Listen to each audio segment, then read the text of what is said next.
I begin with an unfashionable assertion. Nations, like individuals, possess something akin to moral capital. It is accumulated slowly, spent easily, and replenished only with difficulty.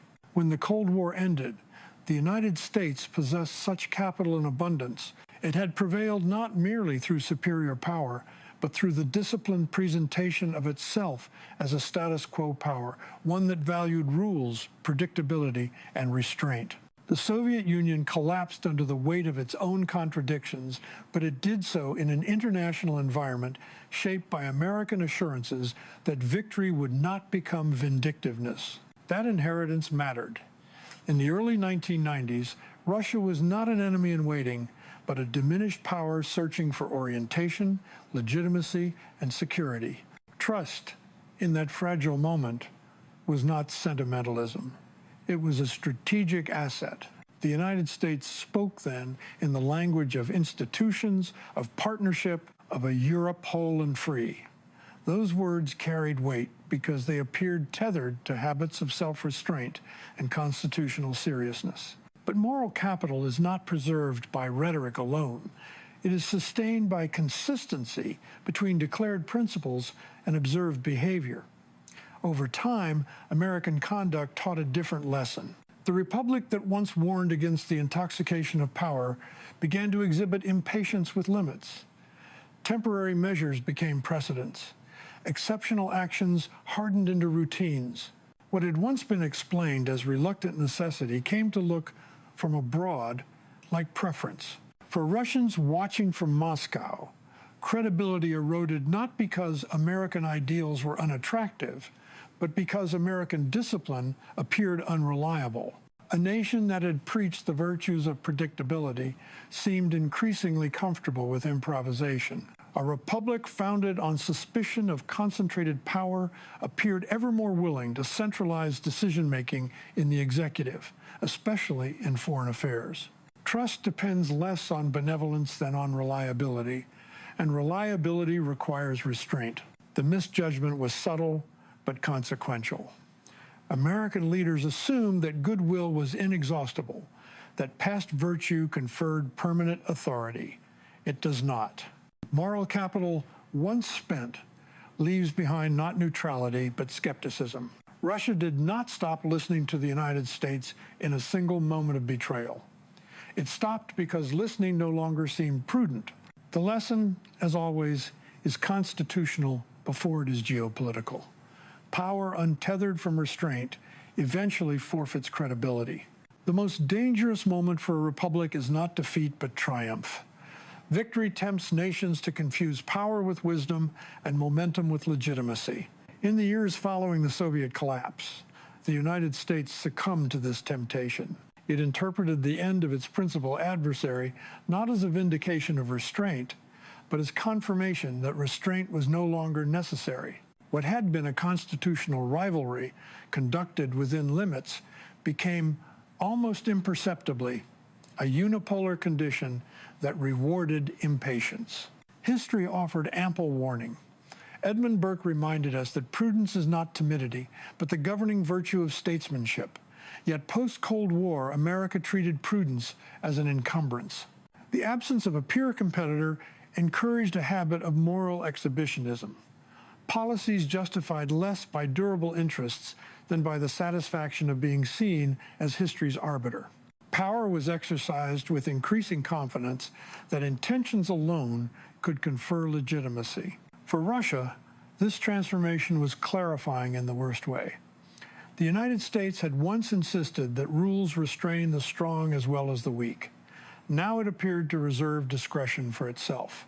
Military actions were undertaken without durable coalitions.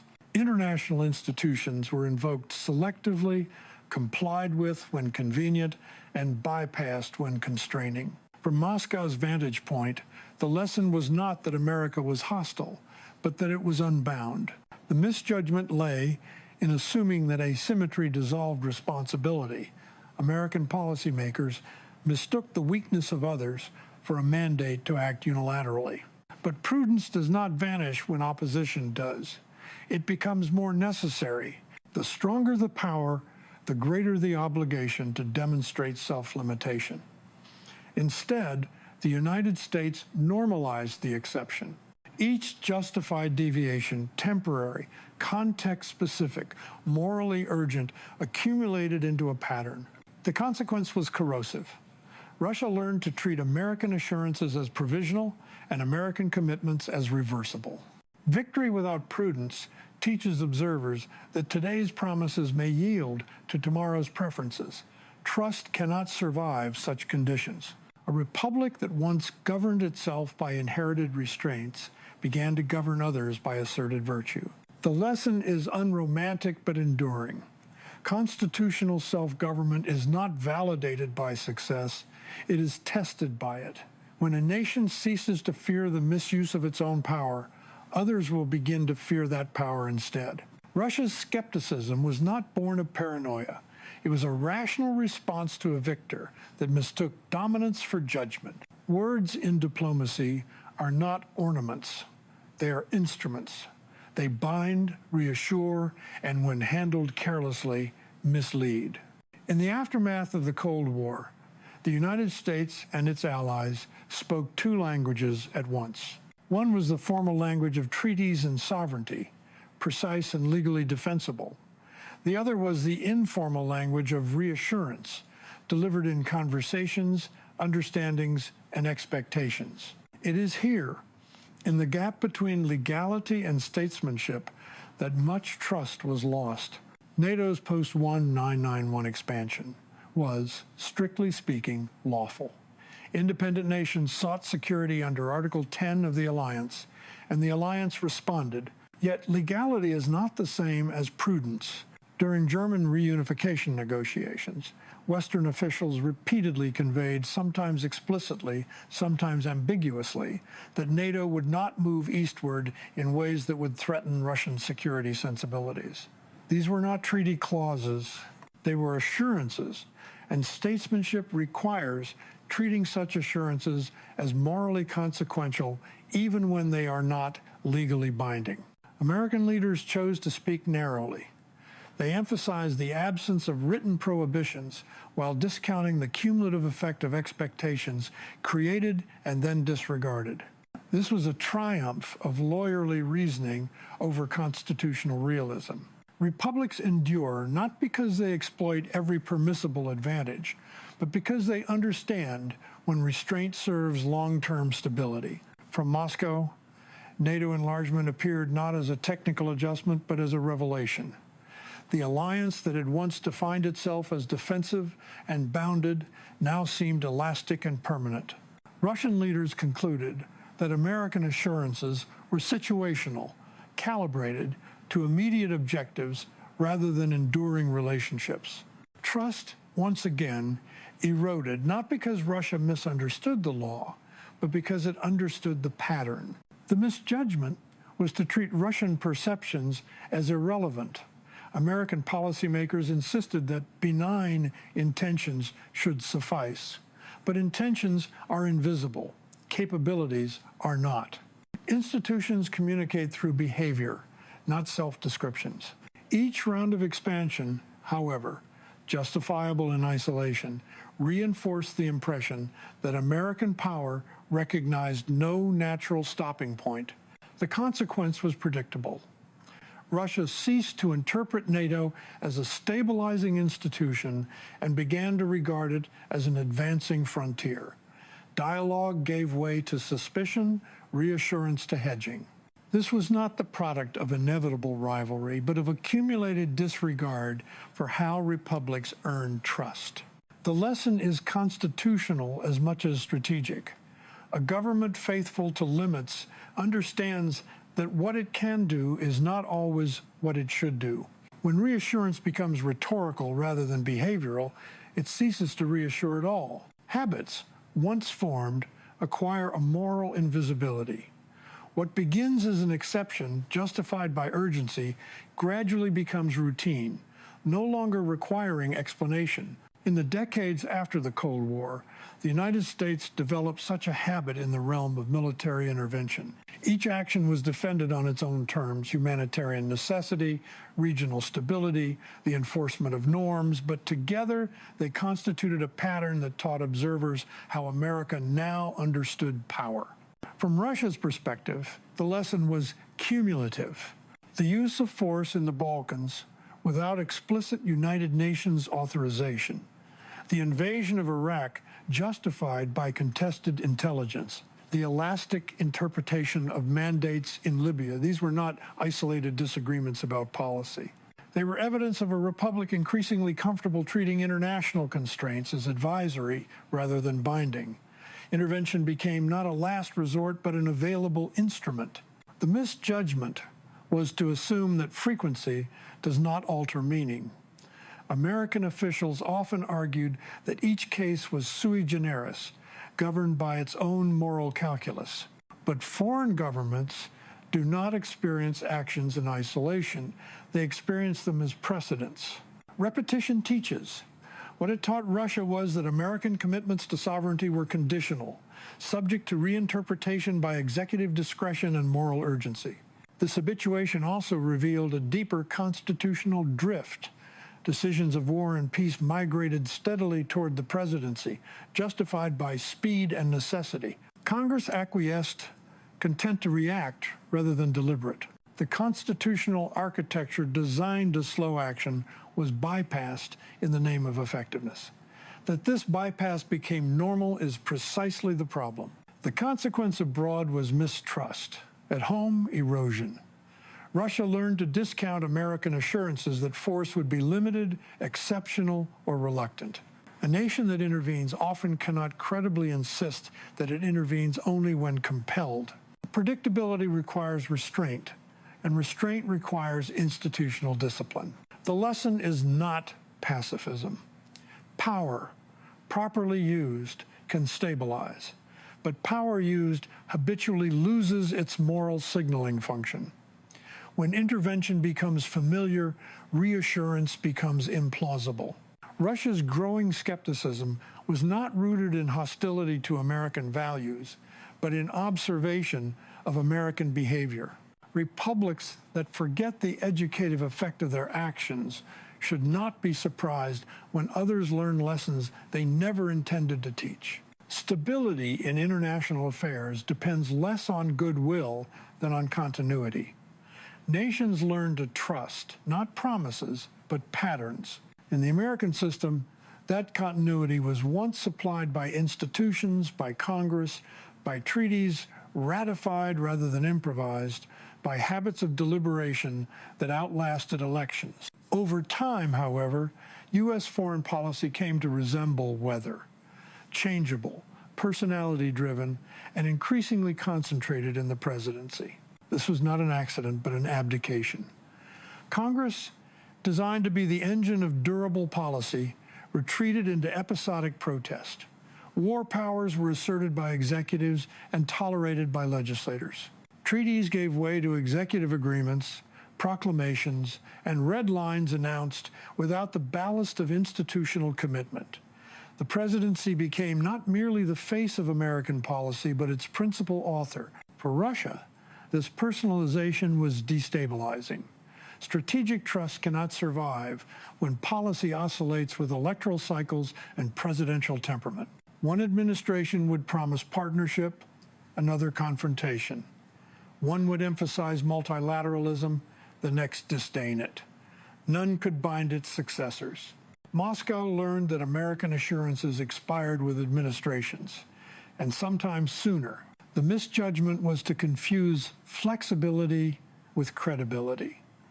American leaders celebrated their freedom of action, unaware that freedom unmoored from institutions reads as unpredictability abroad. When commitments depend on personal resolve rather than constitutional process, they invite hedging rather than reliance. The stronger the executive, the weaker the promise. The consequence was a recalibration of Russian strategy. Long-term engagement with Washington appeared imprudent when Washington itself treated long-term policy as optional. Trust shifted from expectation to contingency planning. Russia began to treat American statements not as commitments, but as atmospheric conditions subject to sudden change. The lesson here is Madisonian. The separation of powers was not designed merely to prevent tyranny, it was meant to create reliability. Institutional friction produces steadiness. When that friction is removed, speed increases, but confidence diminishes. A republic that entrusts strategy to individuals rather than institutions trades authority for volatility. In such an environment, listening becomes risky.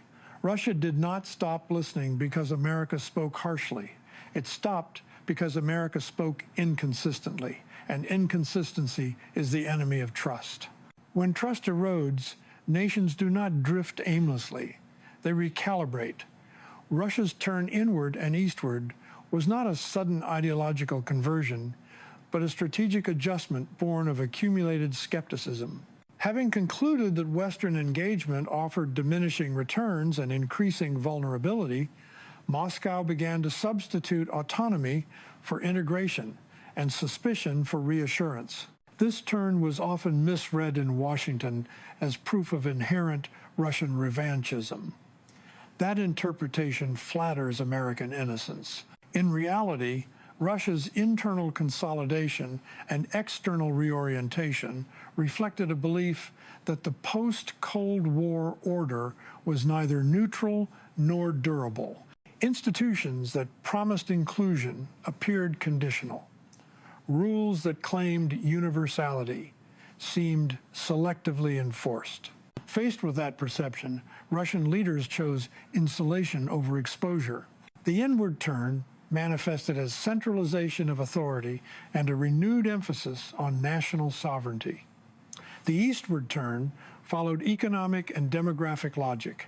Energy markets, infrastructure, investment, and strategic partnerships increasingly pointed toward Asia, where expectations were transactional rather than moralized. Trust was replaced by interest alignment, a colder but clearer currency. The misjudgment in the West was to assume that disengagement would discipline Russia. Instead, it liberated Russian strategy from the need to accommodate Western sensibilities. Reduced faith in Western institutions did not produce moderation. It produced indifference. Russia ceased to invest in being understood by a system it no longer believed would treat it predictably. The consequence was a narrowing of diplomatic bandwidth. Dialogue became episodic, reactive, and brittle. Without a foundation of trust, communication devolved into signaling and deterrence. The space for persuasion shrank. What remained was power, exercised more bluntly because subtlety no longer seemed rewarded. The lesson is sobering. Trust, once lost, is rarely replaced by goodwill. It is replaced by calculation.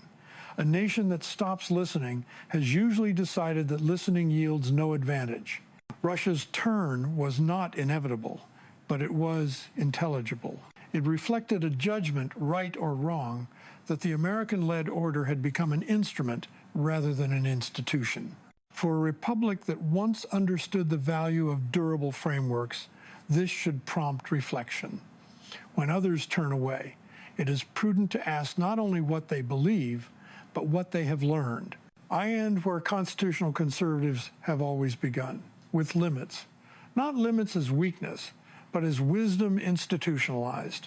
The erosion of trust between Russia and the United States is not, at its core, a story about clashing values or irreconcilable civilizations. It is a story about how republics lose influence when they forget that credibility is a function of restraint. The American founding was an extended argument against moral vanity, the belief that good intentions excuse concentrated power. Madison understood that ambition must be made to counteract ambition, not because men are wicked, but because they are fallible. That insight applies beyond borders. When a nation assumes its purposes are self-justifying, it teaches others to doubt its promises. The post-Cold War era revealed a recurring misjudgment, that power could substitute for patience an assertion for steadiness. In foreign policy, as in domestic governance, shortcuts accumulate costs. Russia's decision to stop listening was not an endorsement of chaos, but a verdict on reliability. It concluded that American commitments were episodic, reversible, and increasingly unmoored from institutional discipline. The consequence is not merely geopolitical tension, but strategic impoverishment. Influence depends on being heard. Being heard depends on being trusted. Trust depends on predictability, and predictability depends on self-restraint. These are conservative truths, unfashionable in moments of dominance, but indispensable over time. The lesson, then, is not to appease, nor to moralize, but to recover seriousness. A constitutional republic must govern itself before it can credibly shape others. That means restoring congressional responsibility in matters of war, treating alliances as obligations rather than instruments, and remembering that institutions outlast impulses. Limits do not guarantee harmony. They do, however, make conflict intelligible and cooperation possible. When America forgets this, others adapt accordingly. Russia adapted. The more important question is whether the United States can relearn what it once knew, that restraint is not the enemy of power, but its condition. The conservative mind does not despair at this recognition. It insists upon it